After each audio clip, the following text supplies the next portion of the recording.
Rollas sat at the bar, nursing a drink. Kola joined him, noticing the weary look on his friend's face. Rollas, you look terrible. What's going on? Kola asked, concerned. Rollas sighed heavily. It's Amanda. She's become so cold, so distant. It's like I don't exist anymore. Kola nodded sympathetically. What happened? Rollas ran a hand through his hair, frustration evident in his voice. She's completely absorbed in her career. She works late every night, travels for business, and when she is home, she barely speaks to me. It's like she's married to her job, not me. Kola listened intently. Have you tried talking to her about it? Rollas nodded. Many times. But she always brushes me off, saying she's doing it for us, for our future. But what about our present? I feel so lonely, Kola. Kola placed a comforting hand on Rollas' shoulder. I'm sorry, man. That sounds rough. Have you thought about what you want to do? Rollas looked down at his drink, contemplating. I don't know. I just want her to see what she's losing. Maybe if she thinks I'm with someone else, she'll realize what she's been doing. Kola's eyes lit up with an idea. What if we found someone to pretend to be your girlfriend? Just to make Amanda jealous, to wake her up? Rollas looked skeptical. Do you really think that would work? Kola shrugged. It's worth a shot. I know someone who might be willing to help. She's in a tough spot financially, and she's trustworthy. Rollas sighed, feeling a glimmer of hope. Alright, let's try it. I'm willing to do anything at this point. Mercy sat at her tiny desk in her cramped Lagos apartment, staring at her laptop screen. Freelancing wasn't easy, and the bills were piling up. Her phone buzzed, breaking her concentration. It was Kola, an old friend she hadn't heard from in a while. Mercy, how are you? Kola's voice was warm and familiar. I'm hanging in there, Kola. What's up? She replied, curiosity piqued by the unexpected call. I have a proposition for you. It might sound strange, but I think it could help both of us, Kola began, his tone serious. Mercy frowned. What kind of proposition? Kola hesitated before speaking. My friend Rollas needs someone to act as his girlfriend. His wife, Amanda, is treating him badly, and he needs to make her jealous. Mercy blinked in surprise. But Rollas is married. Why would he need a fake girlfriend? Kola sighed. Amanda only cares about her career. She neglects him. This might wake her up, make her realize what she's losing. Mercy was silent for a moment, absorbing the information. I don't know, Kola. This sounds risky. I understand, but Rollas is desperate. And we're willing to pay you well, Kola added, knowing her financial situation. Mercy bit her lip, thinking of her empty fridge and the overdue rent. Alright, I'll do it. But only because I need the money. Thank you, Mercy. You're doing him a huge favor, Kola said, relief evident in his voice. We'll arrange for you two to meet tomorrow. The next day, Mercy dressed carefully, choosing a simple yet elegant dress. She arrived at the fancy restaurant in Victoria Island feeling a mix of nerves and excitement. Rollas was already seated, looking equally nervous. He stood up as she approached, extending his hand. Mercy, thank you for doing this. I know it's not a typical job, Rollas said, his handshake firm and warm. She shook his hand, smiling. You're welcome. It's a strange situation, but I'll do my best. They sat down, and Rollas signaled for the waiter. Let's start by getting to know each other. Tell me about yourself. Mercy relaxed slightly, grateful for the distraction. Well, I'm a freelance writer. I write anything from articles to short stories. It's not easy, but I love it. Rollas nodded, genuinely interested. That's impressive. It must take a lot of creativity and dedication. It does. What about you? What do you do? Mercy asked, taking a sip of her water. I run a construction company. It's demanding, but it keeps me busy, Rollas replied, a hint of pride in his voice. Mercy smiled. I see.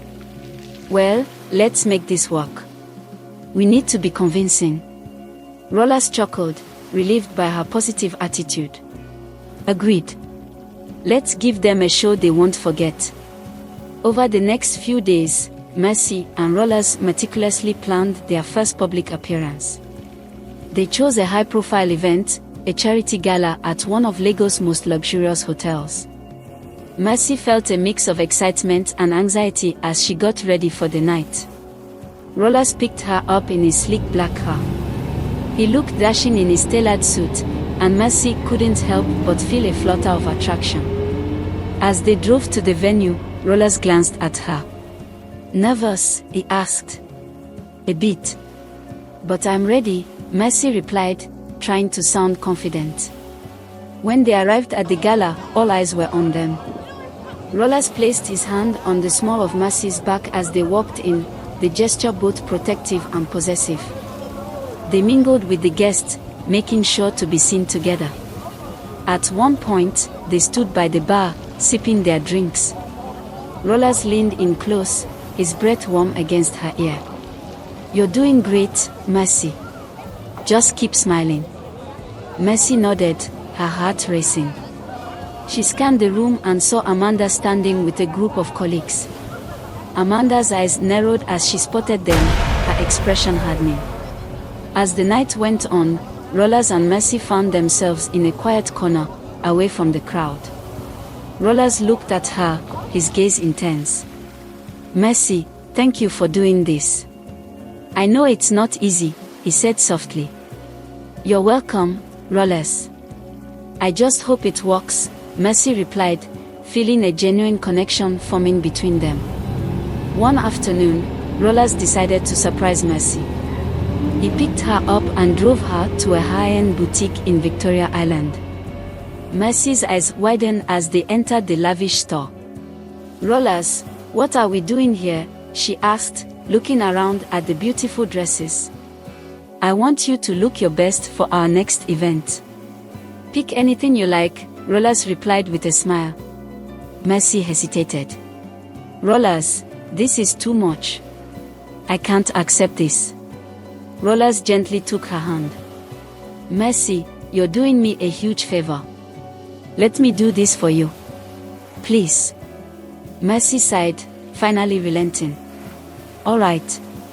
But just one dress. As Mercy tried on different outfits, Rollas watched, his admiration for her growing. She finally emerged in a stunning red dress that hugged her calves perfectly. Rollas' breath caught. Mercy, you look incredible. Mercy blushed, feeling a flutter of happiness. Thank you, Rollas. They left the boutique, Mercy feeling a mix of gratitude and confusion. She was starting to care for Rollas, and it scared her. Over the next few weeks, Mercy and Rollas spent more and more time together. They went to movies, attended social events, and dined at upscale restaurants. What started as awkward and uncomfortable began to feel surprisingly natural. One evening, they found themselves sitting on a bench by the lagoon, watching the sunset. Rollas turned to Mercy, his expression thoughtful. You know, I never thought I'd find myself in this kind of situation, he said, breaking the silence. Mercy looked at him, sensing the weight of his words. Life has a way of surprising us. But you seem like a good man, Rollas. You don't deserve to be treated badly. Rollas sighed, running a hand through his hair. And you don't deserve to struggle. You're talented, Mercy. You have a kind heart. Mercy felt a warmth spread through her at his words. Thank you, Rollas. That means a lot. They laughed and shared stories from their lives, finding comfort in each other's company. Rollas leaned back, looking up at the sky. I feel like I can talk to you about anything, he said. Mercy nodded, feeling the same. Same here. It's nice to have someone who listens. Their relationship grew deeper with each passing day. They found themselves confiding in each other, sharing their hopes and fears. Mercy learned about Rollas' struggles with his marriage, and Rollas learned about Mercy's dreams of becoming a renowned writer. That evening, Mercy sat alone in her apartment, her thoughts a whirlwind. She had begun to develop genuine feelings for Rollas, but she knew it was complicated. She sighed, hugging a pillow to her chest. This wasn't supposed to happen, she whispered to herself. Mercy's mind drifted to their conversations, the way Rollas made her feel valued and special. She shook her head, trying to dispel the thoughts. He's married, Mercy. Don't forget that. But despite her attempts to wave off her feelings, Mercy couldn't deny the connection she felt with Rollas. It was confusing and scary, but it was also real. As their bond grew, so did Amanda's suspicion. She noticed Rollas's changing behavior and began to worry. One evening, as Rollas returned home, Amanda confronted him. Rollas, you've been acting strange lately. Who is she? Amanda demanded, her eyes narrowing. Rollas tried to stay calm. Amanda, you're being paranoid. I'm just trying to find some happiness. Amanda crossed her arms, not buying it. Don't lie to me. I know something is going on. Feeling cornered, Rollas knew he had to be careful. He didn't want Mercy to get hurt. Amanda, determined to uncover the truth, hired a private investigator to follow Rollas. The investigator was thorough, and it didn't take long for him to gather evidence of Rollas and Mercy's outings. Amanda was furious when she received the report. She decided to confront Rollas with the evidence. One night, as Rollas was preparing to leave for another date with Mercy, Amanda blocked his path. Rollas, we need to talk, she said, her voice cold. Rollas sighed, knowing this moment was inevitable. What is it, Amanda? Amanda threw the photos on the table. Who is she, Rollas? Who is this woman you've been seeing? Rollas' eyes widened as he saw the pictures. Amanda, it's not what you think. Oh, it's exactly what I think. You've been cheating on me. Amanda's voice trembled with anger. Amanda, please, let me explain, Rollas pleaded. I don't want to hear your excuses. We are done, Rollas. I want a divorce, Amanda said, her eyes blazing. The confrontation with Amanda left Rollas shaken. He knew he had to come clean to Mercy. He called her that night and asked to meet. When Mercy arrived, she could see the distress on Rollas' face. What's wrong, Rollas? She asked, concern evident in her voice. Amanda knows. She found out about us, Rollas said, his voice heavy with worry. Mercy's heart sank. What did she say? She wants a divorce, Rollas replied, running a hand through his hair. Mercy felt a pang of guilt. Rollas, I'm so sorry. This is all my fault. No, Mercy. It's not your fault. This marriage was doomed long before you came into the picture, Rollas said, taking her hands in his. But I can't keep pretending. This feels real to me. Mercy looked into his eyes, seeing the sincerity there. Rollas, I feel the same way. I don't know how it happened, but it did. What do we do now? Rollas asked, his voice filled with uncertainty. Mercy took a deep breath. We figure it out. Together. Amanda's investigator soon uncovered the truth. Armed with evidence, Amanda confronted Rollas and Mercy at a restaurant. So, this is the woman you've been seeing behind my back. Amanda's voice was icy, her gaze cutting through them. Rollas stood up, trying to shield Ada. Amanda, it's not what you think. Amanda laughed bitterly. Oh, it's exactly what I think. But I have a secret of my own. I've been seeing someone else too. Rollas' eyes widened in shock. How could you? All this time, you've been neglecting me and you were seeing someone else. Amanda's face softened, a hint of regret in her eyes. We were both unhappy, Rollas. Maybe it's time we admit that. Rollas knew the truth couldn't be ignored any longer. I can't stay in this marriage, Amanda. It's over. Amanda nodded, tears brimming in her eyes. Fine. Maybe it's for the best. The legal battles that followed were tough, but Rollas was resolute. He wanted a fresh start, and that meant being with Mercy.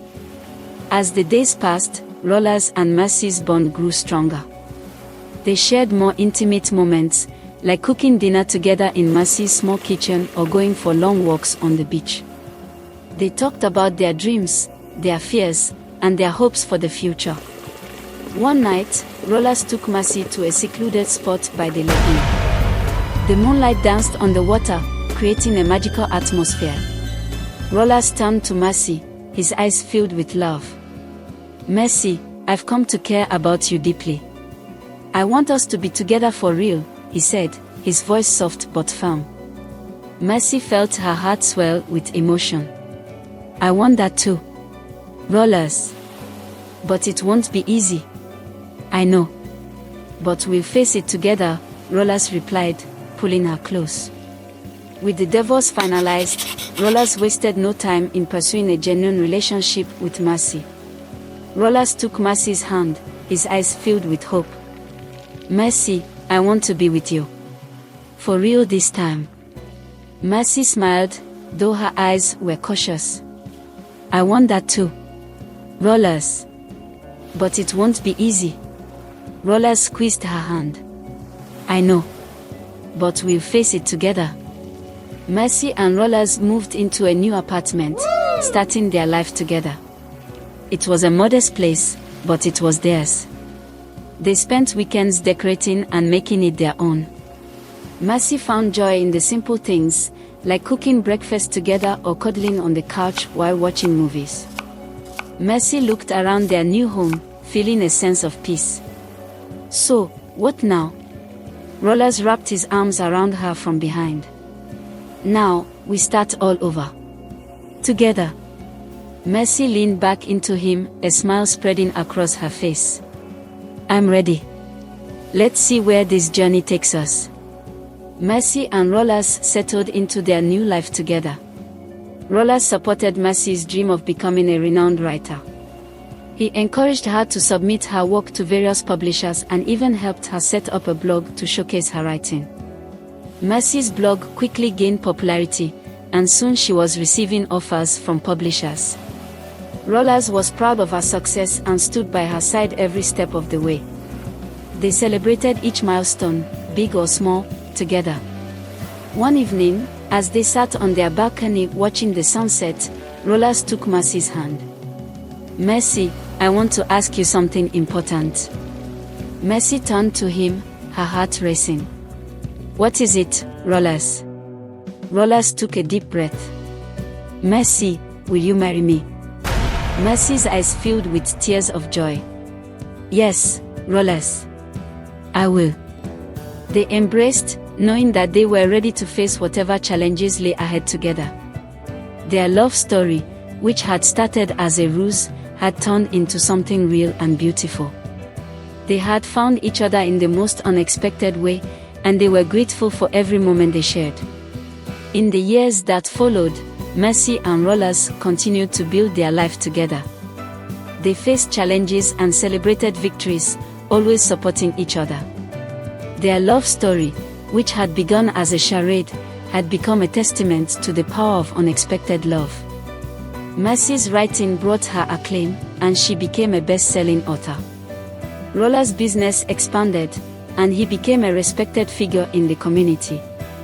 They raised their children with love and instilled in them the values of kindness, resilience, and integrity. As they grew older, Mercy and Rollas often reflected on their journey.